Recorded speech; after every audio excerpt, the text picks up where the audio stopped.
कांड में हम और आप प्रवेश कर रहे हैं, इसका नाम है श्री अरण्य कांड। क्या नाम है? अरण्य का अर्थ होता है वन, जंगल। वन को अरण्य कहते हैं। वन में जाने के बाद भगवान ने कौन कौन सी लीलाएं की, वो सारी कथा इस कांड में वर्णित है। आप अयोध्या कांड को जब पढ़िएगा तो आपको अयोध्या कांड की एक विशेषता मैं बताऊं। गोस्वामी जी ने 7 कांड लिखे। प्रत्येक कांड में सोरठा लिखा, दोहा लिखा, चौपाई लिखा, छंद लिखा, कहो। लेकिन इन सभी कांडों में अयोध्या कांड विशेष भाव से लिखा। बाल कांड, अरण्य कांड, किष्किंधा, सुंदर, लंका और उत्तर कांड, इन कांडों में यह निश्चित नहीं है कि 2 दोहे के बीच में कितनी चौपाइयां होंगी। कहीं 7 चौपाई, कहीं 8 चौपाई, कहीं 12, कहीं 16, कहीं 20, कहीं 36। एक साथ 7-7 दोहे, एक साथ 2 दोहे, कहीं 1 दोहा। परंतु जब अयोध्या कांड आप पढ़िएगा तो गोस्वामी जी ने पूरे अयोध्या कांड में 2 दोहों के बीच में केवल 8 चौपाइयां लिखी हैं, न कम न बेसी। हर 8 चौपाई के बाद दोहा है और हर 25 दोहे के बाद छंद लिखा। जब पढ़िएगा तो देखिएगा, पहला छंद 25वें नंबर दोहे पर, दूसरा किस पर? 50 पर, तीसरा 75 पर, चौथा 100 पर, पांचवा 125 नहीं, यहां एक बढ़ गया है, 126वें पर लिखा। क्यों लिखा? 125वें दोहे पर इस प्रसंग में राम जी और वाल्मीकि जी की वार्ता चल रही है। राम जी जो पूछे ना कि प्रभु हम कहां रहे, तो वाल्मीकि जी बोले चित्रकूट में जाके रहिए। तो ये 125वें दोहे पर यही प्रसंग चल रहा है। तो स्वयं वाल्मीकि ऋषि ही कलिकाल में गोस्वामी तुलसीदास जी महाराज के रूप में अवतार लिए हैं। भक्तमाल के टीकाकार कहते हैं, कलि कुटिल जीव निस्तार हित बाल्मीक तुलसी भय। पूज्यपाद गोस्वामी तुलसीदास जी साक्षात श्री वाल्मीकि ऋषि के अवतार हैं। तो 125वें दोहे पर छंद लिखना था, परंतु 125वें दोहे पर राम जी बोल रहे। और गोस्वामी तुलसीदास जी बोले वहां तो वाल्मीकि के रूप में मैं भी हूं, तो राम जी के साथ छंद नहीं लिखूंगा क्योंकि उसमें नाम लिखना पड़ता है। मैं 126वें में मैं ही बोल दूंगा, 26वें पर लिखूंगा। 125वां दोहा है, पिता बचन पुनिमा तुहित भाई भरत यसरा। ये राम जी बोल रहे हैं, इसलिए इस पर दोहा नहीं लिखा, यहां 126वें पर लिखा। और वाल्मीकि ऋषि के रूप में तुलसीदास जी बोलते हैं राम जी को, हे राम जी, श्रुति से तू पालक राम तुम जगदीश माया जानकी, जो सृजति जग पालती हरति रुख पाई कृपा निधान की। इसके बाद 151 पर, 176 पर, 201 पर और 226 पर। ठीक। और एक विशेषता मैं बताऊं अयोध्या कांड की। आप में से जो गूढ़ पाठक होंगे वो ध्यान दीजिएगा पढ़ते समय। अयोध्या कांड को छोड़कर जितने कांड हैं, रामचरितमानस में कितने वक्ता हैं, पहले दिन की कथा में बताया था। कितने घाट हैं, आई दादा भुला गनी सबका, हाँ 4। कितने घाट हैं, तो 4 कथावाचक हैं। गोस्वामी तुलसीदास जी, याज्ञवल्क्य मुनि, शंकर जी और काकभूषुंडी जी। आप पढ़िएगा, जितने अयोध्या कांड को छोड़कर 6 कांड हैं, सभी कांड में वक्ता अपने श्रोता को बीच बीच में याद कर रहे हैं। हम भी यहां कथा सुनाते तो बीच में सौरभ भैया को याद करते हैं, बाबूजी को याद करते हैं, ये व्यवहार है। शंकर जी कथा सुनाते सुनाते बीच बीच में उमा भवानी बोलते हैं, गिरिराज कुमारी बोलते हैं। ये क्या है? अपने श्रोता को याद करना। आप सुन रहे हैं ना, काकभूषुंडी जी कथा सुना रहे हैं तो गरुण जी को याद करते हैं, खगनायक बोलते हैं, गरुण बोलते हैं। उसी प्रकार याज्ञवल्क्य ऋषि भी भरद्वाज जी को मुनि मुनि कह के संबोधित करते हैं।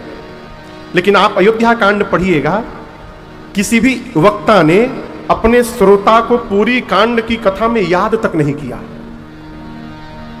न शंकर भगवान ने अयोध्या कांड में एक बार भी पार्वती जी का स्मरण किया, न काकभूषुंडी जी ने गरुण जी महाराज को याद किया, न याज्ञवल्क्य मुनि ने भरद्वाज जी को याद किया। किसी ने याद नहीं किया। जानते हैं क्यों? भरत भैया के चरित्र को सुनाते सुनाते कथावाचक इतने डूब गए हैं कि उनको याद ही नहीं रहा कि श्रोता भी सामने बैठा हुआ है, वो कहने में मग्न हो गए। और जैसे अयोध्या कांड की कथा पूर्ण भई, अरण्य कांड के प्रारंभ में ही बाबा ने मैया को याद किया।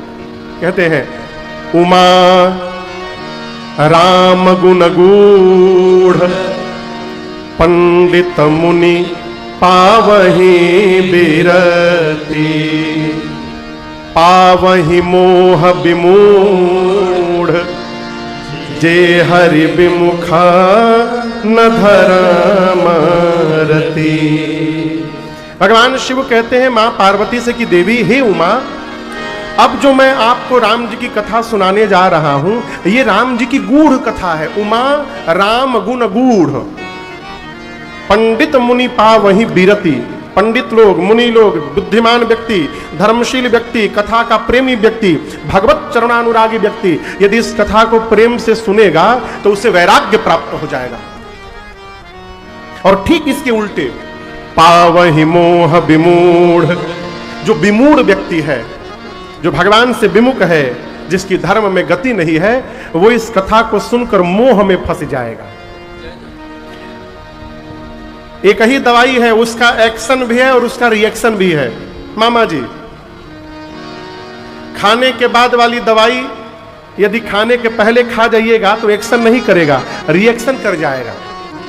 कहो, भगवान की कथा यदि धर्मशील व्यक्ति सुने, भगवत प्रेमी व्यक्ति सुने, तो ये कथा ही उसको भगवत प्रेम की प्राप्ति करा देता है। और जो विमूढ़ मूर्ख व्यक्ति है, जो धर्म से विमुख है, वो इस कथा को सुनकर मोह में फंस जाता है। शंकर जी बतिया काहे सुना रहे, जान रहे हैं आप लोग? पार्वती जी पिछले जन्म में जब सती थी और भगवान शंकर कथा सुनाने के लिए ले गए थे एक बार अगस्त्य मुनि के यहां, और वहां से लौटते समय, आप दूसरे दिन की कथा याद करिए, लौटते समय सती जी ने राम जी को रोते हुए देख लिया था। याद आ रहा है? रोते हुए देखा सती जी ने, ऐसा भ्रम हुआ, ऐसा मोह हुआ कि शरीर त्यागना पड़ गया। वो कथा इसी कांड में होने वाली है। शंकर जी पहले ही सावधान कर दिए, देवी बी केयरफुल।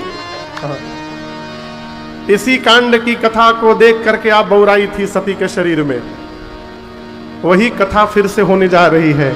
इसलिए पिछली बार की भांति नहीं, इस बार ध्यान से श्रवण करिएगा। बाबा ने सावधान किया। और गोस्वामी तुलसीदास जी कथा गाते हैं, कहते हैं, भरत जी के प्रीति को तो मैंने गाया अपने मति के अनुरूप।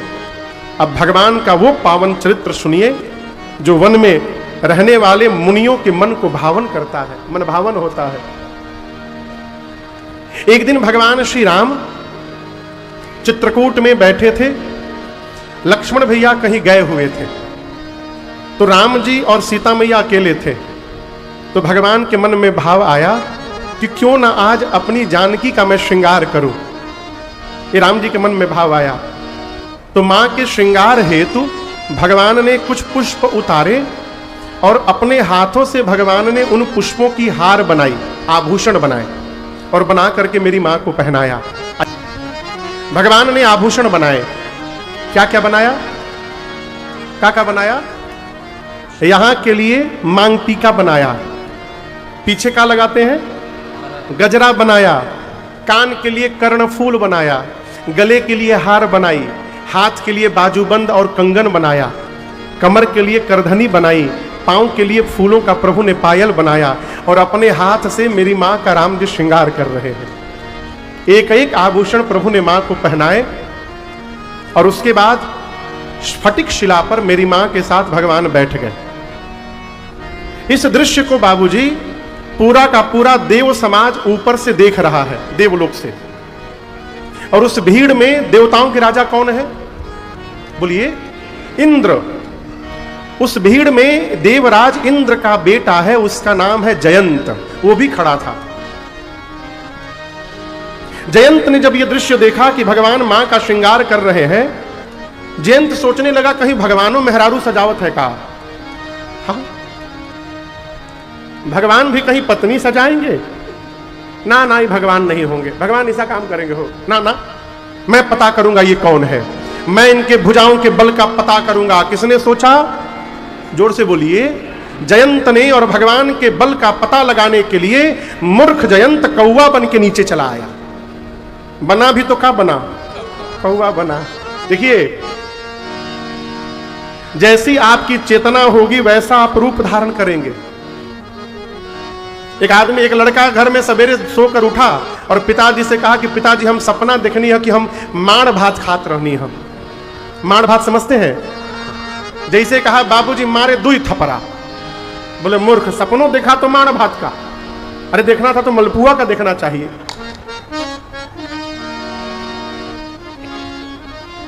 कौवा बन के आया जयंत और आकर उसने मेरी सीता मैया के पांव में चोंच से मार दिया। जब चोंच से मारा ना तो सीता मैया के पांव से रक्त की धारा निकलने लगी। लेकिन आपको निवेदन करूं, इतना होने के बाद भी सीता मैया ने राम जी से बताया नहीं कि प्रभु देखिए जयंत ने मुझे चोंच से कौवा बन के मार दिया पांव में। मां ने नहीं बताया, आप पढ़िएगा। क्यों नहीं बताया? सीता मैया सोची कि मैं जगत जननी हूं, इस संबंध से मैं जयंत की भी मां हूं। यदि प्रभु को बता दूंगी तो प्रभु इसका प्राण ले लेंगे। बच्चे को बचाना है, आज मोह में मार दिया है इसने। मां ने क्षमा कर दिया उसको। ये प्रसंग कह रहा है माई बाप, इस धरती पर केवल मां ही एक वो सत्ता है जो चोट खाने के बाद भी क्षमा करने की शक्ति रखती है। इतनी शक्ति और किसी के पास नहीं है। माई ने क्षमा कर दिया। लेकिन राम जी जान गए। कैसे जाने? चला रुधिर। रुधिर मतलब रक्त, खून। रक्त को रुधिर कहते हैं। चोट जहां लगी थी वहां से खून की धारा बही। चला रुधिर रघुनायक जाना। खून की धारा जब भगवान के शरीर को स्पर्श की, राम जी देखे, जान गए, अरे जयंत कौवा बन के मेरी सीता के पांव में मार दिया। मेरा बल देखने आया है। आज इसको बताता हूं मेरा बल क्या है। भगवान कुशा की चटाई पर बैठे थे। कुशा देखे हैं आप लोग? उसका अगला भाग कितना मोटा होता है ना? हाँ बोलिए। अच्छा, पतला होता है। अच्छा, तब देखे हैं। हाँ। अगला भाग बहुत नुकीला होता है, कुशाग्र, उसको कुशाग्र कहते हैं। भगवान कुशा की चटाई पर बैठे थे। उसमें से दो कुशा निकाले। एक कुशा को झुका करके धनुष बनाया और दूसरे कुशा को ब्रह्मास्त्र के मंत्र से अभिमंत्रित करके भगवान ने जयंत के पीछे छोड़ दिया। कुशा का बाण कहां चलाया? बगल में असली धनुष बाण था राम जी का। आप दिन में देखे, हम उसको उठा के किनारे रख दिए पूजन के समय। हाँ, राम जी हमेशा बाण चढ़ा के नहीं रखते हैं। बाण चढ़ा के खड़े हैं राम जी, केकरा का मारे के बाद समन्वय हम ही रहोगे खड़ा। सुबह ठाकुर जी की हम लोग सेवा करते हैं। हमारे विकास जी राम जी के सामने उनका धनुष रख दिए, उस पर बाण चढ़ा दिए। आरती करते समय हमारी दृष्टिगरी बनवा हमरे और बाई। आरती के बाद मैंने तुरंत उसको उठा करके किनारे रखा। बगल में धनुष बाण रखा हुआ है, लेकिन राम जी ने असली बाण नहीं चलाया, कुशा का बाण चलाया। जानते दो कारण। भगवान बोले कि कौवा बन के आया है, तो कौवा को मारने के लिए ये कुशा बहुत है। जहां सुई से काम हो जाओ, वो जब तलवार घोपला की आवश्यकता नहीं है। हाँ? तो क्यों बाण बेकार किया जाए, कुशा मारो। दूसरा कारण, भगवान बोले ये मेरा बल देखने आया है। आज जब कुशा ब्रह्मास्त्र बन करके इसके पीछे दौड़ेगा तब इसको पता चलेगा जयंत को कि जो राम कुशा को भी ब्रह्मास्त्र बनाने की शक्ति रखते हैं, उनके भुजाओं में कितना बल है, इस मूर्ख को पता चलेगा आज। प्रेरित मंत्र ब्रह्म श्रद्धावा, चला भांज बायस भय पावा। दौड़ा जयंत, अपना असली रूप धारण करके अपने पिताजी के पास गया, इंद्र के पास। कहा पिताजी बचा लीजिए मुझे, त्राहिमाम पिताजी बचाइए। इंद्र ने पूछा क्या किया तूने, क्या कर दिया? जयंत अपनी पूरी बात बताया। इंद्र ने मेन गेट बंद कर दिया, कहा जाओ मरो, भगो यहां से। भगा दिया बाप ने। पहुंचा ब्रह्मा जी के पास, जय हो ब्रह्मा जी बचा लीजिए। ब्रह्मा जी बोले क्या हुआ जयंत? जयंत पूरी बात बताया। ब्रह्मा जी बोले निकल लो, जल्दी जल्दी निकल लो, नहीं तो राम जी एक ब्रह्मास्त्र छोड़े हैं, दूसरा का हम छोड़ देंगे। अब कहां जाए? भागे भागे पहुंचा कैलाश शंकर जी के पास। नारद जी पहले ही शंकर जी को बता गए हैं कि ऐसा ऐसा कांड कर दिया है जयंत। बाबा त्रिशूल हाथ में लेकर बैठे थे। जैसे जयंत आया, शंकर जी बोले आवा आवा, तहरे के खोजत रहनी, आवा। देखा त्रिशूल भाग गया बाहर से ही। पूज्यपाद गोस्वामी तुलसीदास जी महाराज कहते हैं जयंत ब्रह्मधाम शिवपुर सबलोका, फिराश्रमित व्याकुल भय शोका। ब्रह्मधाम शिवपुर, 3 लोक 14 भुवन, चारों तरफ भागता रहा, परंतु दर्शन करिए काहू बैठन कहा न होए। किसी ने जयंत को बैठने के लिए भी नहीं कहा, भाग रहा है। यहां पर काकभूषुंडी जी महाराज गरुड़ जी महाराज से कहते हैं हे पक्षीराज, आपको एक बात बताऊं, जन्म देने वाली मां मृत्यु के समान हो जाती है। कौन मृत्यु के बराबर हो जाता है? जन्म देने वाली मां। मां तो मृत्यु, पिता स्मशान के समान हो जाता है, यम के समान हो जाता है, और गंगा नदी बैतरणी के समान हो जाती है, अमृत विष जैसा हो जाता है, पूरा संसार अग्नि की भांति दहकने लगता है, एक मित्र 100 शत्रु के बराबर हो जाता है। गरुड़ जी पूछे किसके लिए? काकभूषुंडी जी बोले राम जी जिससे अपना मुख फेर लेते हैं उसके लिए। भगवान से जो विमुख हो जाए हो उसको जगत में कहां ठौर प्राप्त होगा। जयंत भाग रहा है, भाग रहा है, लेकिन यहां एक बड़ी अद्भुत एक बात है। आप बताओ जयंत पर पूरे संसार में किसी की दृष्टि पड़ रही है? बोलिए, कोई जयंत को अपने पास रोक रहा है? जोर से बोलिए। जब पूरा जगत आपको ठुकरा देगा ना, तब किसी न किसी संत की दृष्टि आप पर पड़ जाएगी, वो संत आपका कल्याण कर देंगे। यही घटना जयंत के साथ भई। एक संत की दृष्टि पड़ गई। कौन से संत? नारद जी की दृष्टि पड़ गई जयंत पर। नारद देखा विकल जयंता। जयंत दौड़ रहा है, भाग रहा है, ब्रह्मास्त्र पीछे पीछे लगा हुआ उसको मारने के लिए। नारद जी बोले अरे जयंत क्या हो गया, रुको 2 मिनट। बोला रुकूंगा नहीं, रुकते मर जाऊंगा। दौड़ा रहा है। नारद जी बोले 2 मिनट रुको, क्या हो गया? बोला नारद जी क्या बताऊं, ऐसा ऐसा मैंने अपराध कर दिया है, राम जी ने ब्रह्मास्त्र चला दिया, देखिए पीछे दौड़ा रहा है, और आज पता चला मुझे विपत्ति में अपने सगे भी पराये हो जाते हैं, मेरे पिताजी ने मुझे ठोकर मार दिया है। कहां कहां नहीं दौड़ा मैं। नारद जी मुस्कुराकर बोले जयंत, दुनिया वाले मारते हैं तो राम जी बचा लेते हैं, तुमको तो राम जी ने मार दिया है, कौन बचाएगा तुमको? कहीं बचने वाले नहीं हो। हम एक बात बताएं तुमसे, ये ब्रह्मास्त्र तुमको मारने नहीं आया है। किसने बोला? नारद जी बोले ये ब्रह्मास्त्र तुमको मारने के लिए नहीं दौड़ा रहा है। जयंत बोला हमरी पीछे पड़ल बना, और पीछे नहीं पड़ल, हमको दौड़ा रहा है। नारद जी बोले बेटा मारना होता तो कब का मार देता, तुम पिताजी के दरवाजे जाके खड़े भय थे, उतनी देर में मार देता। ब्रह्मधाम जाके खड़े भय ब्रह्मा जी के सामने, वहीं मार देता, परंतु तुम ध्यान नहीं दिए हो। जब जब तुम खड़े होते हो तुम्हारे पीछे ये भी रुक जाता है, पीछे देखो एक बार। बोला ये तो खड़ा है, यदि मारना नहीं तो हमको दौड़ा काहे रहा है? नारद जी बोले वो तुमसे कुछ कहना चाह रहा है, तुम ही हो कि सुन नहीं रहे हो, भागे जा रहे हो। वो कहना चाहता है जयंत, इस सृष्टि में कहीं भी दौड़ कर जाओगे बच नहीं पाओगे, यदि बचना चाहते हो तो जिन राम जी ने मुझे तुम्हारे पीछे दौड़ाया है उन्हीं राम जी की शरण में लौट करके चलो, मैं तुम्हारा कुछ नहीं बिगाड़ पाऊंगा, तुमको क्षमा कर दूंगा। ये तुमको बुलाकर वापस ले जाने के लिए आ रहा है, वापस जाओ राम जी के पास। यही संत का व्यवहार है। संत कौन? जो समाज में जगत में भटकने वाले जीव के पास जाए और उसको भगवत स्वभाव का परिचय कराकर भगवान की शरण में पहुंचा दे, ये संत का व्यवहार है। इना की समाज में घूमे, कोई भगत मिले तो उसे अपने में अटकाए रखे, ना ना हमरे के भाव जाओ। सच्चा सदगुरु वही है जो अपने शिष्य को भगवान से जोड़े। अपने से जोड़ने से क्या होगा हो? नारद जी ने कहा कि भगवान के पास जाइए।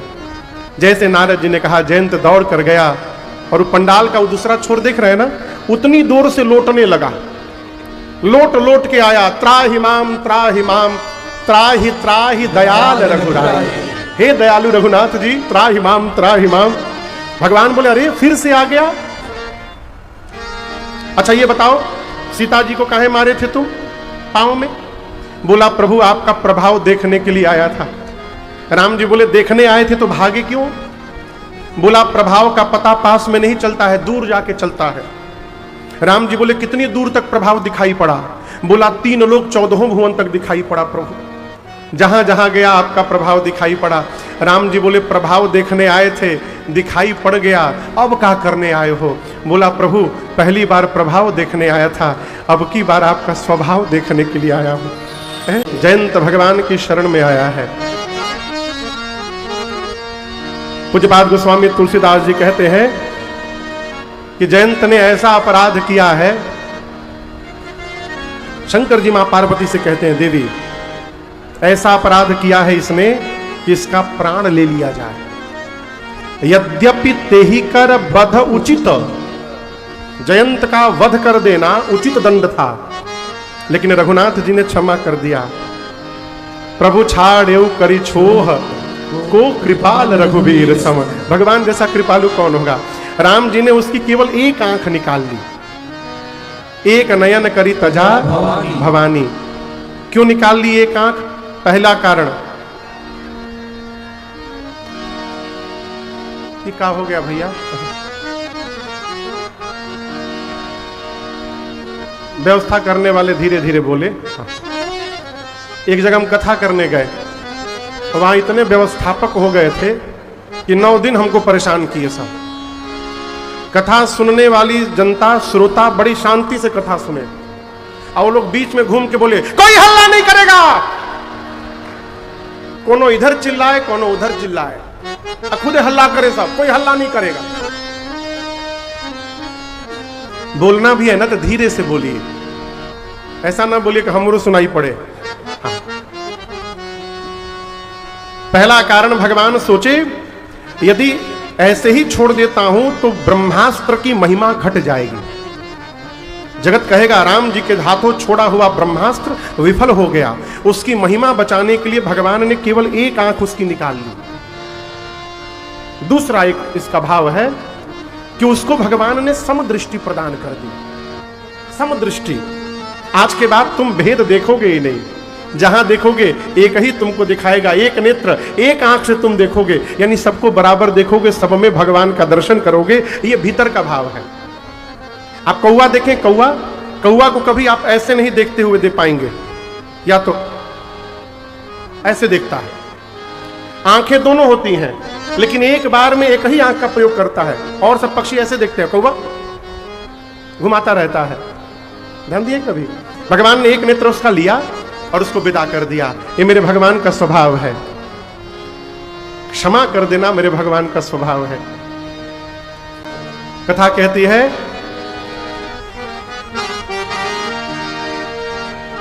सौरव बाबू कहां है?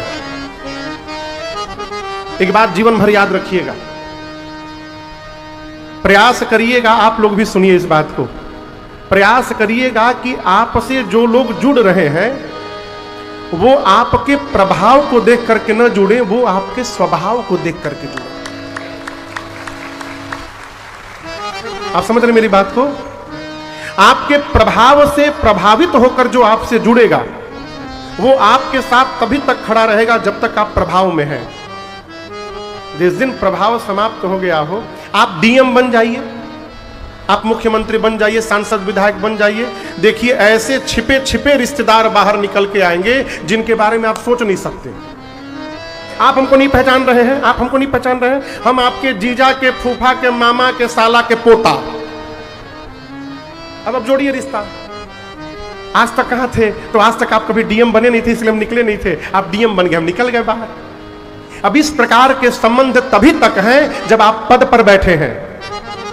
जिस दिन पद से उतरिएगा, दिया लेकर ढूंढिएगा, कोई मिलने वाला नहीं है। इसलिए प्रयास करिए, हमसे जो भी जुड़े हमारे प्रभाव से नहीं, हमारे स्वभाव से जुड़े। क्यों? प्रभाव समाप्त हो जाता है, लेकिन स्वभाव समाप्त होने वाला नहीं है। अभाव में भी स्वभाव बना रहता है वो है? ये मेरे राम जी का प्रभाव नहीं है, ये मेरे राम जी का स्वभाव है। क्षमा कर दिया भगवान ने। ऐसा सुंदर स्वभाव कहाँ पाया, राघव जी तुम्हें ऐसा किसे बना। भगवान शिव कहते हैं मां भवानी से, देवी कीन्ह मोह बस द्रोह, यद्यपि तेहि कर बधाऊं चीत, परंतु प्रभु छाड़ेऊ करि छोह, को कृपाल रघुबीर सम। कौन है मेरे भगवान जैसा? निरुपम न उपमा आन, राम समान राम निगम कहे। उत्तरकांड में गोस्वामी तुलसीदास जी कहते हैं, निरुपम न उपमा आन, राम समान राम निगम कहे, समान राम निगम। निरुपम न उपमा आन, भगवान निरुपम है, कोई उपमा नहीं है। और राम समान तो कौन? राम। राम जी जैसे कौन है? तो राम जी जैसे केवल राम जी हैं। जुगनू देखें आप लोग, जुगनू ये क्या बोलते हैं? हमारे यहां भगजोनरी कहते हैं उसको, बिहार में भकजोनर ही, भकजोन ही, हाँ, हिंदी में जुगनू कहते हैं। कौन कौन देखा है जुगनू? देखे हैं, पीछे उसके प्रकाश चमकता है ना। आप बताइए, एक जुगनू नहीं, दो नहीं, तीन नहीं, 100 नहीं, 1000 नहीं, लाख नहीं, करोड़ नहीं, 100 जुगनू एक साथ मिलकर प्रकाश दे। कितने जुगनू? 100 करोड़, 1 अरब जुगनू एक साथ प्रकाश देने लगे तो क्या वो प्रकाश सूर्य के प्रकाश के बराबर होगा? बोलिए, नहीं हो सकता। जिमिकोटि शत खद्योत सम रवि कहत अति लघुताल। जिस प्रकार 100 करोड़ जुगनू मिलकर सूर्य की बराबरी नहीं कर सकते, उसी प्रकार पूरा ब्रह्मांड मिलकर मेरे रघुनाथ जी की बराबरी नहीं कर सकता। ये भगवान का स्वरूप है, निरूपम है राम जी। भगवान ने जयंत को क्षमा किया है, आगे बढ़े। सोचे कि अब यहां रहना ठीक नहीं है, इस जयंत वाली घटना को मैंने कुशाको ब्रह्मास्त्र बना दिया। ये बात आसपास के लोग जान गए हैं, वो समझ गए हैं कि राम जी अलौकिक सत्ता से आए हैं, इसलिए यहां रहना ठीक नहीं है। अब भगवान चित्रकूट छोड़कर सीता मैया लक्ष्मण भैया के साथ आगे बढ़े। अत्रि मुनि के पास गए, अत्रि जी ने भगवान को गले लगाया है। राम जी ने जब दंडवत किया उठा करके, स्तुति की है, नमामि भक्तवत्सलम कृपालशील कोमलम। भगवान राम के चरणों में प्रीति बनी रहे, ऐसा वरदान मांगा अत्रि मुनि ने। उसके बाद भगवान श्री राम थोड़ी देर वहां रहे और विदा लेकर के आगे बढ़े। आपको बताऊं, एक महात्मा है, उनका नाम है सरभंग। क्या नाम है? जोर से बोलिए। जानते हैं, वो तपस्या कर रहे थे, इतनी तपस्या कर लिए, इतना पुण्य जमा कर लिए कि उनके पुण्य को देखकर इंद्र डर गए। इंद्र को लगा कि कहीं इंद्र न बन जाए हमारी जगह। उनकी तपस्या को तोड़ने के लिए इंद्र ने बाण चला दिया। क्या चला दिया? बाण। सरभंग जी ने एक तिनका उठाया, अब बाण की दिशा में तिनके को फेंका। उस तिनके ने उस इंद्र के बाण को बीच से 2 भाग में फाड़ के रख दिया। उस दिन से उनका नाम पड़ गया सरभंग। जिन्होंने सर यानी बाण को भंग कर दिया, उन मुनि का नाम था सरभंग। उनके पुण्य के कारण ब्रह्मा जी ने निर्णय लिया कि इनको इंद्र बनाना है, और ब्रह्मा जी ब्रह्मलोक से विमान भेजे हैं अपने सेवकों को लगाकर कि जाइए सरभंग जी को लेकर के ब्रह्मलोक आइए, इनको इंद्र बनाना है। आप में से किसी को लेटर आ जाए कि आपको झारखंड का मुख्यमंत्री बनना है, नाचिएगा कि नहीं नाचिएगा? नाचिएगा ना। सरभंग जी भी नाचने लगे। क्यों? इंद्र बनने जा रहा हूं बाबू। विमान पर चढ़ गए। जात रहूं बिरंच के धामा, सुने श्रवण बन अहि रामा।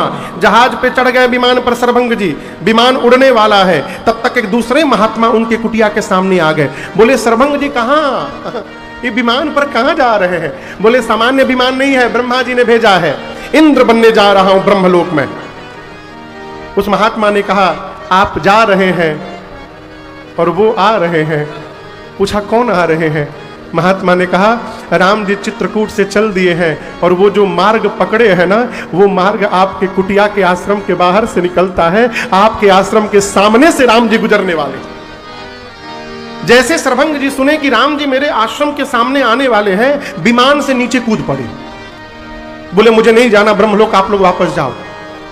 सेवकों ने कहा कि आपके जीवन भर के पुण्य का फल इंद्रासन प्राप्त हो रहा है और आप उसको ठुकरा रहे हैं।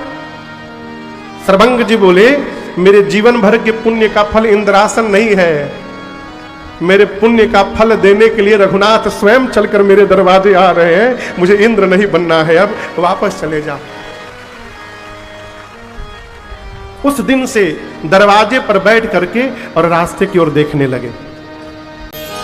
राम जी जब पहुंचे सरभंग जी के कुटिया के बाहर, सरभंग जी रास्ते में मिल गए बैठे हुए, इधर उधर नहीं गए थे।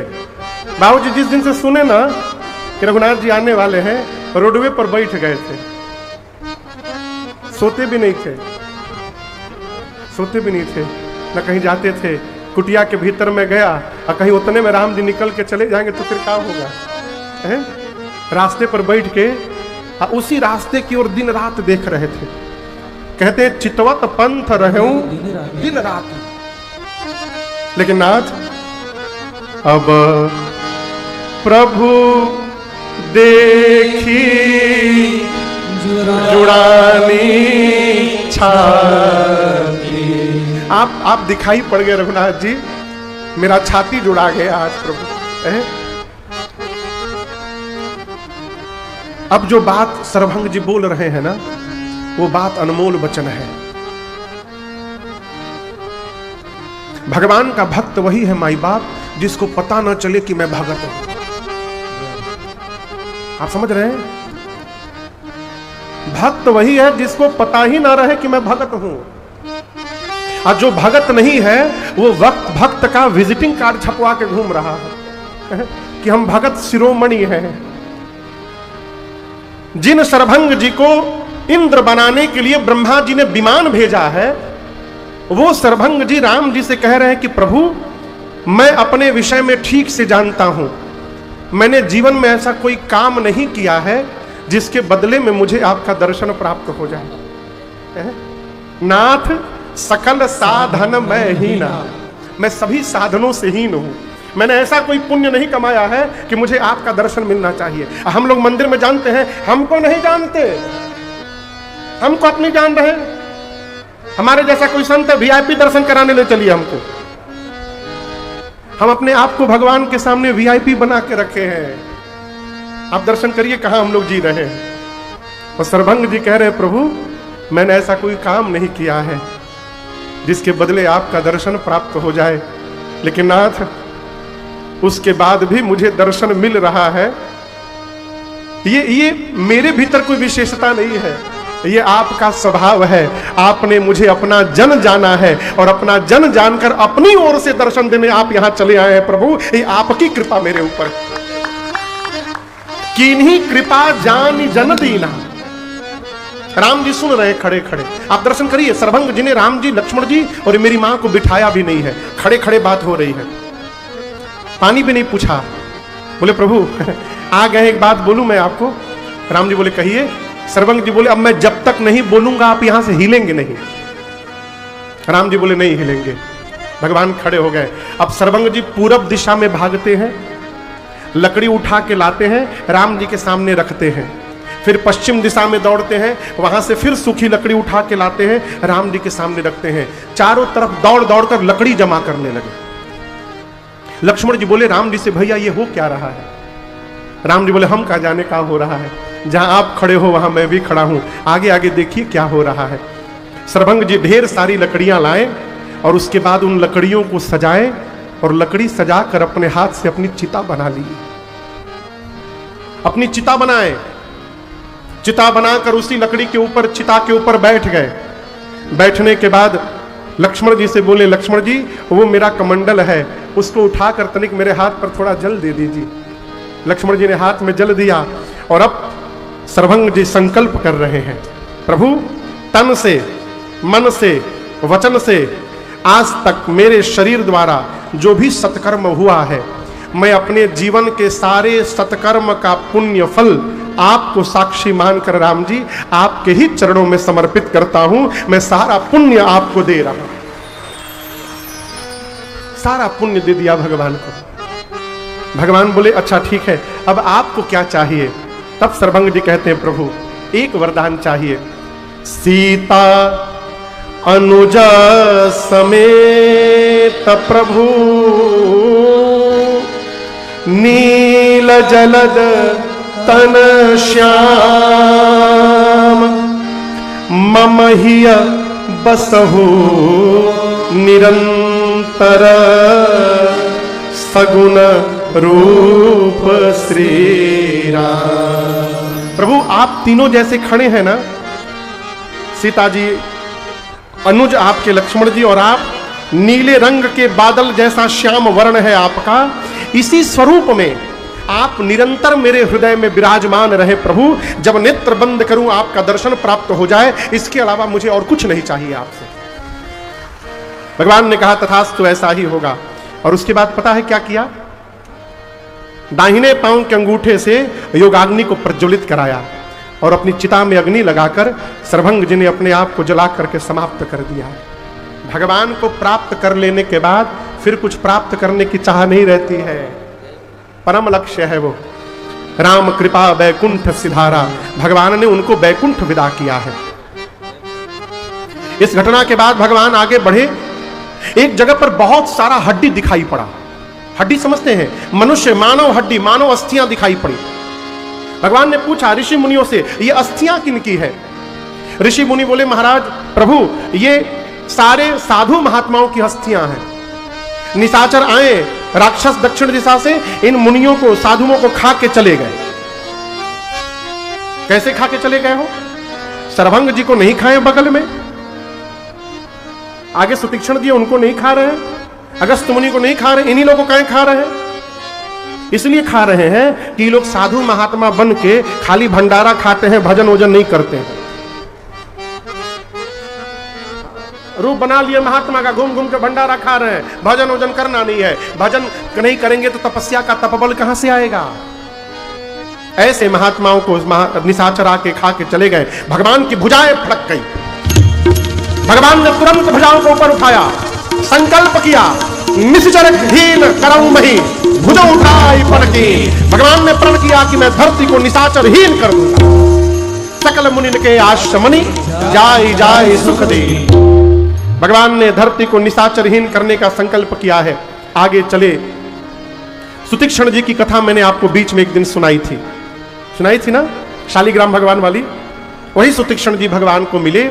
गुरु जी ने कहा था मेरे भगवान को लेके आना। अगस्त ऋषि के पास लेकर गए।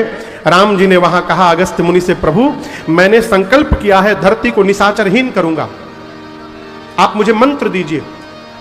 देखिए भैया इशारा कर रहे हैं, आप लोग धीरे धीरे थोड़ा आगे घुसूक आइए, जगह है अगवा, थोड़ा घुसूक आइए जितना आ सकते हैं। थोड़ा थोड़ा कर कुर करिए। कर कुर बुझाता, कर कुर। अगस्त मुनि से भगवान ने कहा कि आप मुझे वो मंत्र दीजिए जिससे मैं निशाचरों का अंत कर सकूं। अगस्त मुनि ने भगवान को आदित्य हृदय का पाठ करके, स्तोत्र का पाठ करके सुनाया। आपको एक बात बताऊं, एक विमान है जिसका नाम है, दुनिया के सबसे पहले हवाई जहाज का नाम पता है क्या है? पुष्पक विमान। क्या नाम है? आप लोग इसका नाम सुने हैं? यह विमान किसके पास था? यही तो भ्रम है, ये रावण का नहीं है। इस विमान को बनाया था श्री भरद्वाज मुनि ने। पुष्पक विमान को किसने बनाया? भरद्वाज मुनि ने। राम जी के पूर्वज हैं रघु महाराज। भरद्वाज मुनि ने बनाकर ये पुष्पक विमान रघु महाराज को गिफ्ट किया कि आप रखिए उपहार मेरी ओर से। रघु जी ने क्या किया, उस विमान को रावण के सौतेले भाई हैं कुबेर, देवताओं के जो कैशियर हैं, कुबेर को रघु जी ने गिफ्ट कर दिया। जब रावण को पता चला कि हमारे भाई के पास जहाज आ गया है, एक बार कुबेर पर धावा, पुष्पक यान जीत लिया, ललकार दिया कुबेर को और उससे पुष्पक विमान जीत लिया, लेके चला गया लंका। कौन? रावण। कुबेर रोते रोते पहुंचे रघु जी के पास, बोले आप जो जहाज दिए थे रावणवा ले गई, छीन ले गई हमरा से।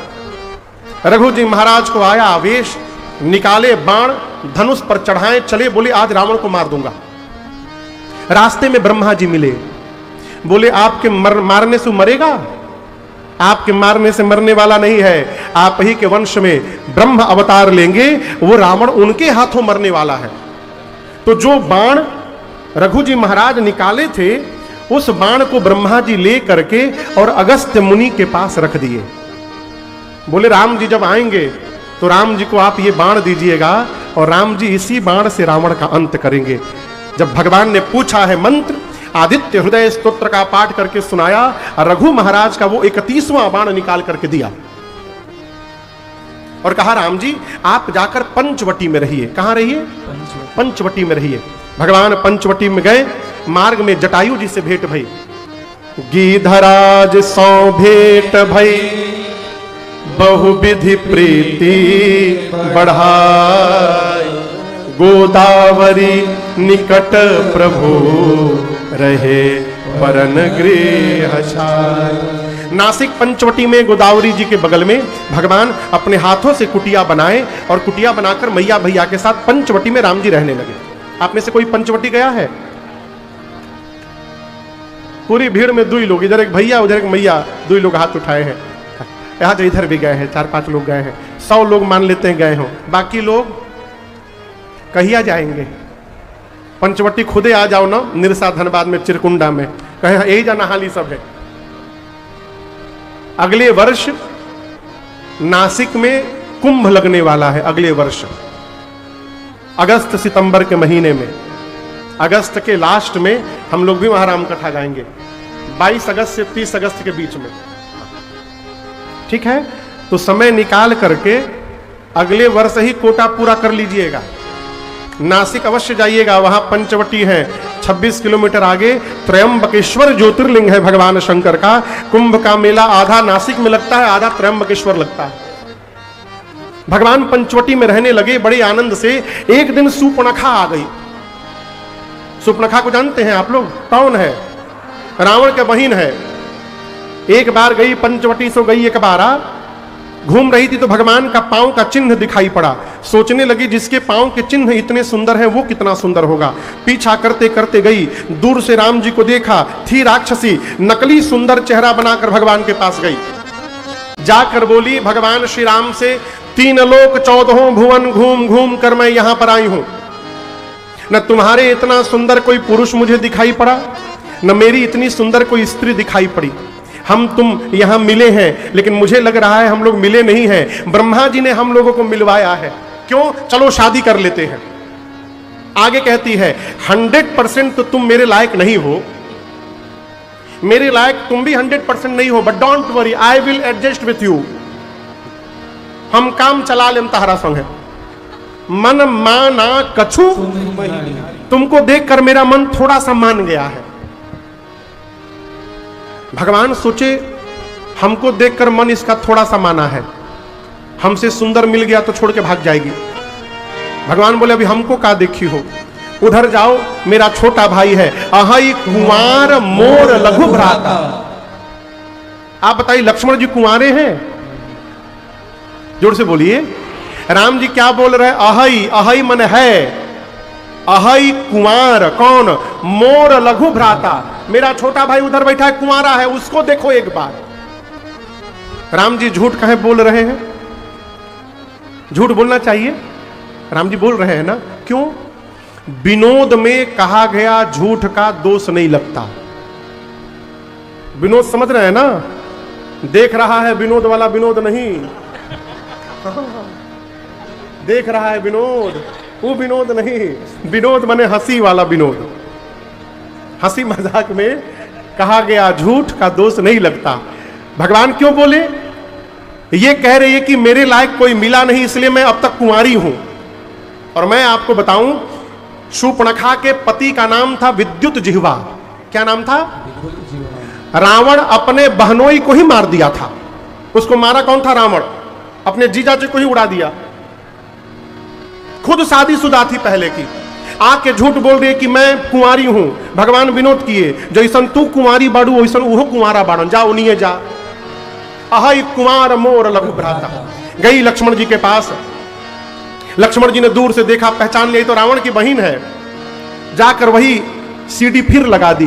3 लोग 14 भुवन घूमी हूं, कोई नहीं मिला हमारे तुम्हारे जैसा। हम तुम मिले हैं, ब्रह्मा जी ने मिलाया है, चलो शादी कर ले। लक्ष्मण जी बोले, हमको जान रही हो मैं कौन हूं? बोली, उधर एक लोग बैठे हैं, वो कह रहे थे आप कुमार हैं। लक्ष्मण जी बोले, हम कुमार नहीं, हम खाली मारत हैं बस। काहे शादी करना है तुमको? बोली, हमको रानी बनना है। लक्ष्मण जी बोले, हमारी बारे में जानती हो? सुंदरी सुन मैं ऊन कर दासा, जो तुमको मेरे पास भेजे हैं मैं उनका दास हूं। बोली, अच्छा वो कौन है? लक्ष्मण जी बोले, प्रभु समर्था कौशलपुर राजा। वो कौशल नरेश है, कौशलपुर के राजा हैं, मैं उनका दास हूं। हमरी संगे बियाह करबू, दासी बन जाइबू, उन्हें बियाह करबू, रानी बन जाइबू। अब बताओ का बने के बाद? बोली, हमको तो दासी रानी बनना है। लक्ष्मण जी बोले, खड़ी काहे हो, जाओ उधर। फिर लक्ष्मण भैया भेजे उसको राम जी के पास। जाकर बोली, आप तो कह रहे थे आपका भाई है, वो आपका दास निकल गया। राम जी बोले, पढ़ाया तुम पढ़ ली? वो तुमको पढ़ा रहा है, मेरा छोटा भाई है।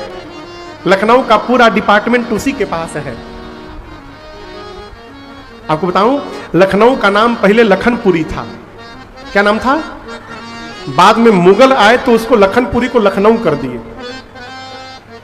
मुगल आए तो लखनऊ कर दिए। अब उत्तर प्रदेश में बाबा आए हैं। फैजाबाद से मुक्ति मिल गई, मुगल सराय से मुक्ति मिल गई, इलाहाबाद से मुक्ति मिल गई। अब नंबर लखनऊ के है। आश्चर्य ना करिएगा कि लखनऊ लखनपुरी में बदल जाए। कहो, भगवान बोले, जा जा उन्हीं जा। फिर गई। राम जी लक्ष्मण जी उसको मिलकर पेंडुलम बना दिए थे, इधर उधर इधर उधर घूम रही है। लक्ष्मण जी के पास दोबारा गई। भैया कहां बर्दाश्त करते हैं दोबारा। जाकर बोली, शादी करना। बोला, लक्ष्मण चुप रहो, बहुत चुकनाइल बड़ी बियाह खाते। तुम अपना चेहरा देखियो, अपना चेहरा देखियो। तुम्हारे साथ वही विवाह करेगा जो लज्जा का त्याग करके बैठा है। इतना अपमान कहां बर्दाश्त करती। विकराल रूप धारण करके दौड़ी है सीता मैया की ओर। राम जी ने इशारा किया लक्ष्मण जी को, भैया काट दो। का कर दो? का काट दो? खाली नाक नहीं। लक्ष्मण अति लाघव सो नाक कान विमुखी, ताके कर रावण कहा मनो सुनो। लक्ष्मण जी ने उसका नाक कान दोनों काट के हाथ पे रख दिया। कान काहे कटवाया? राम जी बोले, खाली बोलती है, सुनती नहीं है। खाली बोलती है, जब सुनने का काम है नहीं तो टोपा नियर कान लेके घूमला के काम, मतलब काटो कान इसका। और नाक क्यों कटवा दिया? बोल रही थी, मेरे से सुंदर कोई नहीं है। देखिए, चेहरा कितना गोर हो जाए, यदि नाक डिस्टर्ब हुआ फिर भगवाने मालिक है बाबू। चेहरा कितना गोर हो जाए, नाक चौड़ा हो जाए, पातर हो जाए, टेढ़ हो जाए, छोट हो जाए, सुग्गा निर्लाम हो जाए, आप देखिएगा, कोई भी शादी के लिए लड़की देखकर आता है तो घर वाले पूछते का हो, लड़किया के नाक नक्शा ठीक है ना? आंख नक्शा क्यों नहीं पूछ रहा है? सब लोग नाक नक्शा पूछते हैं, नाक ठीक है ना? नाक बिगड़ा सुंदरता गई। भगवान बोले काटो एक नाक।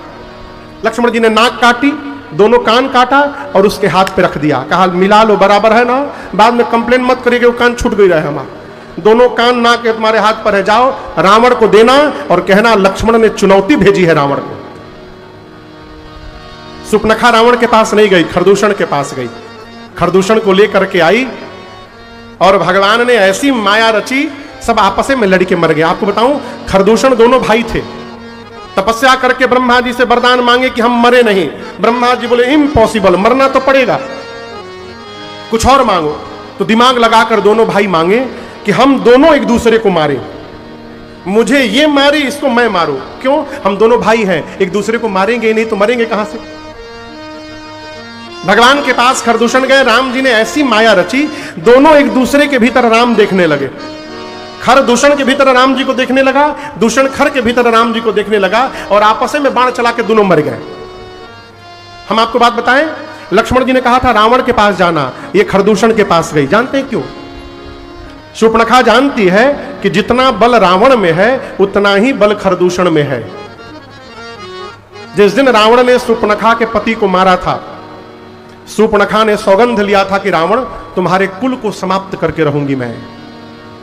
जानबूझकर खरदूषण के पास गई, जानती है यदि राम जी खरदूषण को मार दिए इसका मतलब राम जी रावण को भी मार देंगे। और ये दोनों इतने बड़े मूर्ख थे खरदूषण, इनको पता ही नहीं चला कि हमको ट्रायल में लेके जा रही है। लेके गई, भगवान ने मार दिया। खरदूषण जब मर गए, अब पहुंची है शूर्पणखा रावण के पास, जाकर लगी चिल्लाने, दिन रात मदिरा पीकर सोते हो तुमको पता नहीं है रावण तुम्हारा शत्रु तुम्हारे सिर पर नृत्य कर रहा है। रावण बोला प्रवचन बाद में देना, ये नाक कान कहां कटवा के चली आई? बोली दो वीर पुरुष आए हैं, राम और लक्ष्मण। राम के कहने पर लक्ष्मण ने काटा है, उनके साथ बड़ी सुंदर स्त्री है, उनका नाम सीता है, वो इतनी सुंदर है उसको तुम्हारे पास होना चाहिए। भड़का रही है। रावण बोला मेरे पास क्यों आई? खरदूषण के पास जाना चाहिए था। बोली गई थी मैं। फिर क्या हुआ? वो भी दोनों गए थे। आगे बताओ। चले गए। बोला कहां चले गए? बोले मर गए खरदूषण। रावण सुना खरदूषण मर गए, उपचार हेतु शूर्पणखा को विदा किया। भवन में जाकर अपने कक्ष में प्रवेश करके द्वार को बंद किया और एकांत में जाकर रावण सोचने लगा, जितना बल मेरे में है उतना खरदूषण में था। खरदूषण मोहि सम बलवंता, अति नहीं कुमारई बिनु भगवंता। जितना बल मेरे में है उतना खरदूषण में था। भगवान को छोड़कर दूसरा कोई मार नहीं सकता। रावण खरदूषण मर गए हैं, इसका केवल और केवल एक अर्थ है कि इस धरती पर भगवान ने अवतार ले लिया है, भगवान ने ही उसको मारा है। अब रावण बेचैन है, भगवान आ गए तो मेरा उद्धार कैसे होगा? मुझे भी तो उद्धार कराना है अपना। तुरंत माला उठाया तुलसी जी का, बोला आज से मैं भी भजन करूंगा और भजन करके अपना उद्धार कराऊंगा। भगवान आ गए हैं। आधी माला जपा, उबासी आई और माला छूट गया। जीवन में जब तामस अधिक हो जाता है ना तो भजन में मन नहीं लगता। जीव कथा में आएगा, घर में भले नींद ना आए, कथा में आते आते नींद आ जाती है? भगवान के सामने पूजा करने बैठेगा, एक माँ बार बार उबासी आने लगेगी। ये क्या है? तामस का प्रभाव है। रावण का मन उच्चाटन हो गया मन में। रावण कहा मेरे से भजन नहीं हो पाएगा। अब चिंतित है, भगवान आ गए हैं, भजन नहीं कर पाऊंगा तो उद्धार कैसे होगा मेरा? कहीं अवसर न चला जाए, मैं पीछे न रह जाऊं। अंत में निर्णय किया, भजन नहीं कर पाऊंगा तो क्या हुआ, युद्ध तो कर ही सकता हूं। मैंने सुना है राम जिसको मारते हैं उसको भी उद्धार करते हैं, अपने धाम विदा करते हैं। मैं राम से युद्ध करके मुक्ति प्राप्त करूंगा। कहता है तो मैं जाई बैर हठी करी हूं। राम जी भले ना लड़े, मैं अपनी ओर से जाके झगड़ा करूंगा। अब प्रभु सर प्राण तजे भव तरी हूं। राम के बाण से प्राण का त्याग करके मैं भी मुक्त हो जाऊंगा। इसका क्या मतलब है? इसका मतलब है कि ऐसा ना समझिएगा कि रावण राम जी को पहचान नहीं रहा है, सब जान रहा है। उसके पास कोई उपाय नहीं बचा है। गलत मार्ग पे जाना तो सरल है, लेकिन जाकर के वापस आना ये सरल नहीं है। रावण चला मारीच के पास। इधर एकांत पाकर लक्ष्मण जी कहीं गए हुए थे, तो एकांत पाकर भगवान ने सीता जी से कहा, भगवान ने एकांत पाकर सीता जी से कहा, सीते मैंने प्रण किया है कि धरती से निशाचरों को समाप्त करूंगा। सब निशाचर, मैक्सिमम निशाचर कहां बैठे हैं? बोलिए, लंका में। भगवान बोले मैं लंका बिना किसी कारण के कैसे जाऊंगा? रावण को तो मैं यही मार दूंगा, समाप्त हो जाएगा, लेकिन इसके घर वाले जो लंका में बैठे वो कैसे मरेंगे? उनको मारने के लिए मुझे लंका में जाना पड़ेगा, ठीक ना? राम जी बोले मैं बिना किसी कारण के कैसे जाऊंगा? तो मैं चाहता हूं कि जब तक धरती से निशाचरों को समाप्त न कर दूं, आप अग्नि में जाकर के बैठ जाइए। कहां बैठ जाइए? देखिए, रावण की औकात नहीं है कि वो मेरी सीता मैया को उठा करके लंका में ले जाए, कदापि नहीं। मैं आपको प्रमाण दे रहा हूं। जो धनुष यज्ञ हुआ था, उसमें जो शंकर जी का धनुष था पिनाक, उस पिनाक को सीता मैया बाएं हाथ से उठा के और नीचे धरती में लेपन लगाई थी, बाएं हाथ से सीता मैया उठा ली थी। रावण उस धनुष को नहीं उठा पाया था। जिस धनुष को मेरी मां बाएं हाथ से उठा ली, रावण जब उस धनुष को नहीं उठा पाया तो मेरी सीता मैया को खाक उठा के ले जाएगा। आप कल्पना करिए, रावण मां को लेके जा नहीं सकता। अब भगवान जानते हैं कि जब तक सीता जी वहां नहीं जाएंगी, मुझे लंका जाने का अवसर नहीं मिलेगा। तो भगवान ने कहा कि सीते, आप अपना प्रतिबिंब, अपनी परछाई मेरे पास रख दीजिए और आप अग्नि में जाकर बैठ जाइए। कब तक? जब तक निशाचरों को समाप्त न कर दूं। सीता मैया अग्नि में जाकर बैठी। अग्नि में क्यों बिठाया? अग्नि नारायण भगवान के कारण पिता हैं।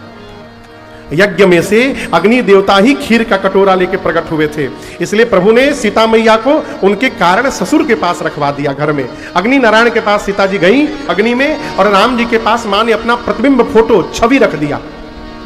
और इस बात को याद रखिएगा, इस रहस्य को लक्ष्मण जी भी नहीं जान रहे हैं कि आज से ये नकली भाभी हैं। वो भी नहीं जानते, उनको भी पता असली ही है। कौन कौन जान रहा है? राम जी और सीता मैया। इनके अलावा कोई लक्ष्मण हूं यह मरम न जाना, जो कछु चरित रचा भगवाना। इधर मारीच पहुंचा, रावण पहुंचा मारीच के पास। मारीच रावण के मामा है। रावण पहुंचा, जाकर बोला, मामा मारीच को दशानन का प्रणाम स्वीकार हो। सिर झुका के प्रणाम किया। बाबूजी, गोस्वामी जी कही रहे यहां पर, दुष्ट व्यक्ति जब बहुत मीठा बोलने लगे ना, सावधान हो जाना चाहिए। सौरभ भैया, दुष्ट आदमी मीठा मीठा बोलने लगे, हाथ जोड़ जोड़ के गिड़गिड़ाने लगे, सावधान हो जाइए। क्यों?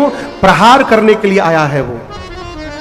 सांप अपना फन जब पीछे ले जाता है तो डसता है। धनुष पर रखा हुआ बाण जब पीछे खींचा जाता है, आगे प्रहार करता है। बिल्ली को जब झपट्टा मारना होता है, वो पूरा शरीर सिकोड़ कर पीछे खींचती है, फिर कूदती है। हाथी पर जब अंकुश लगाकर पीछे खींचा जाता है, वो अंकुश हाथी को चोट देता है। उसी प्रकार दुष्ट व्यक्ति जब पीछे की ओर बढ़ता है, इसका मतलब प्रहार करने के लिए आया है। सावधान। मारीच सावधान हो गए। रावण प्रणाम कर रहा है झुक के। बोला क्या बात है? रावण बोला, चलिए मामा, सोने का हिरण बनिए। मामा, आपको नहीं बोल रहा हूं। मामा जी सोचे हम ही को बोल रहे हैं। मारीच को कहा रावण ने, चलिए सोने का हिरण बनिए। हो कपट मृग तुम छलकारी। मारीच पूछा क्यों? रावण बोला, राम की पत्नी सीता का हरण करना है। मारीच बोला, दिमाग ठीक है? ये वही राम है जिन्होंने ताड़का को मार दिया। ये वही राम है जिन्होंने सुबाहु को मार दिया। ये वही राम है जिसने खरदूषण को समाप्त कर दिया। ये वही राम है जिन्होंने मुझे बिना फर का बाण मारा था। मैं 100 योजन दूर समुद्र पार जाकर गिरा था। राम को तुम जीव समझ रहे हो रावण। राम जीव नहीं है, भगवान है। मैं कहता हूं शरण में चले जाओगे तो तुम्हारा उद्धार हो जाएगा। रावण बोला, हम प्रवचन सुने नहीं आई ले जा। प्रवचन सुनने नहीं आया हूं आपसे। चलते हो कि नहीं चलते हो, हां ना में उत्तर दो बस। रावण मारीच बोला जाऊंगा ही मारे थे, अब की बार जाऊंगा तो मार देंगे। रावण बोला नो, बोलो नो, नहीं जाऊंगा बोलो नो, जाओगे तो राम मार देंगे, तुम नो बोलोगे तो मैं अभी मार दूंगा। तुम बोलो नहीं जाऊंगा, मैं अभी मार दूंगा, बोलो। अब मारीच देखा कि जाऊंगा तो राम मारेंगे, नहीं जाऊंगा तो ये पापी मारेगा है। यदि मरना ही है तो चलकर भगवान के हाथों मरा जाए, कम से कम उद्धार तो प्राप्त हो जाएगा जीवन को। इस पापी के हाथों क्यों मरना जाए? जीवन में 9 व्यक्ति से विरोध नहीं करना चाहिए। यहां मारीच ने सूत्र दिया है, न वही विरोधे नहीं कल्याणा। कौन कौन है वो? शस्त्री। याद रखिएगा, 9 आदमी से झगड़ा नहीं करना चाहिए। पहला आदमी शस्त्री। शस्त्री यानी जिसके पास हथियार है, उससे झगड़ा नहीं करना चाहिए, चुप रहना चाहिए। लगभग 10 साल पहले हम लोग एक जगह कथा गाने गए। मैं जगह का नाम नहीं बताऊंगा, न आयोजक परिवार का नाम बताऊंगा। कथा गाने गए हम लोग। उस घर में 8 साल 10 साल का बच्चा भी यदि बाहर निकले ना, तो संगमा 4 आदमी बंदूक लेके निकले। हम जब गए वहां इतना बंदूक देख लिए, विनय से बोले बाबू कुछ बोलिए मत 9 दिन। एकदम चुप। जौन भोजन बने चुपचाप भोजन पाइए, जौन सामान है उसी में काम चलाइए, कुछ मत बोलिएगा। 9 दिन कथा गाइए, यहां से चुपचाप निकलिए। पता है कहां पर?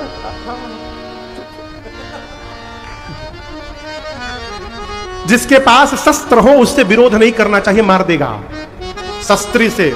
दूसरा, मर्मी से। जो आपका मर्म जानता है उससे विरोध नहीं करना चाहिए। न जाने कब खोल देगा हो पोल। पहले भारतीय रेलवे में 12 वर्ष तक हाफ टिकट लगता था, पहले के समय में। अभी भी लगता है हाफ टिकट, अब 3 साल। अब जो भी हो, पहले 5 साल के पहले टिकट ही नहीं लगता था। 5 साल से 12 साल तक हाफ टिकट लगता था। एक पिताजी पैसा बचाने के चक्कर में अपने 12.5 साल के बेटे का टिकट हाफ टिकट कटवा लिए थे, 12 साल बता करके। बेटे को पता चल गया था कि हमारा फुल टिकट होना चाहिए, बाबूजी हाफ कटाए हैं। हावड़ा स्टेशन से ट्रेन खुली, अभी श्रीरामपुर पहुंची थी खाली, तब तक झालमुड़ी आया। बेटा बोला बाबूजी बाबूजी झालमुड़ी झालमुड़ी, चुप झालमुड़ी झालमुड़ी। 5 मिनट हुआ नहीं, झालमुड़ी। बोला बता दूंगा। पिताजी बोले क्या बता दोगे? बोले टीटी आएंगे बता दूंगा कि अब हम फुल टिकट के हैं, बाबूजी हाफ टिकट काटे हैं। बाबूजी बोले इसको झालमुड़ी दो। बंडील जाते जाते बोला बाबूजी बाबूजी फ्रूटी फ्रूटी। बोले अभी नहीं, बता दूंगा। फ्रूटी पिया। बाबूजी हाफ टिकट काट के 350 रुपया बचाए थे। वो हावड़ा से बर्धमान जाते जाते 600 खा चुका था।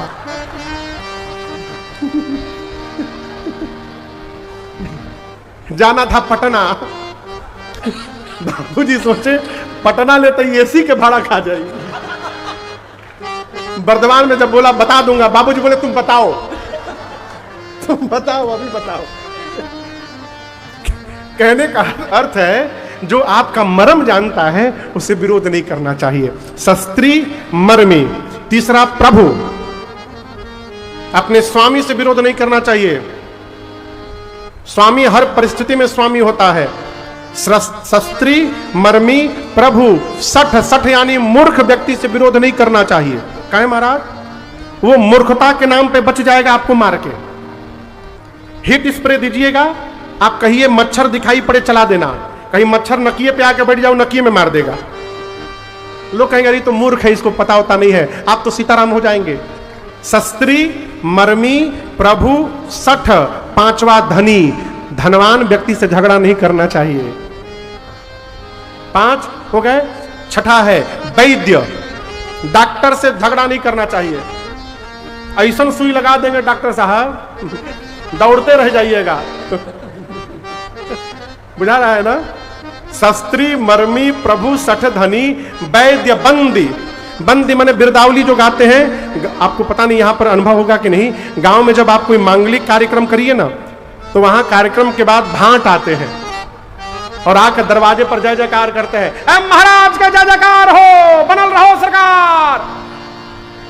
अनु देखें कभी आप लोग खूब जय जयकार, कभी गांव आइएगा दिखाएंगे, खूब जय जयकार करते हैं, फिर कपड़ा वपड़ा धोती साड़ी सामान खाना पीना लेके जाते हैं। उनसे झगड़ा कर लीजिए, आपके घर में कार्यक्रम होगा, वहीं आकर चिल्ला चिल्ला के आपकी निंदा करना शुरू कर देंगे। कितना हो गया हो? 7। 8वां कवि। कवि से झगड़ा नहीं करना चाहिए, नहीं तो आपकी निंदा की कविता बनाकर कवि सम्मेलन में सुनाने लगेगा। और 9वां है भानुष गुनी। भानुष गुनी यानी रसोईया, भंडारी जी से झगड़ा नहीं करना चाहिए। न जाने खाना में काम मिला के खिया दे, रामे जी जान रहे हैं। मारीच ने कहा कि 9 से विरोध नहीं करना चाहिए। रावण धनवान भी है, शस्त्रधारी भी है, मार देगा, इसके हाथों मरने से अच्छा है चलकर भगवान के हाथों मरा जाए। सोने का हिरण बनकर मारीच पहुंचे भगवान के सामने। किसका हिरण बने हैं? जोर से बोलिए, क्यों सोने का बने हैं? सीता मैया का हरण कराने के लिए।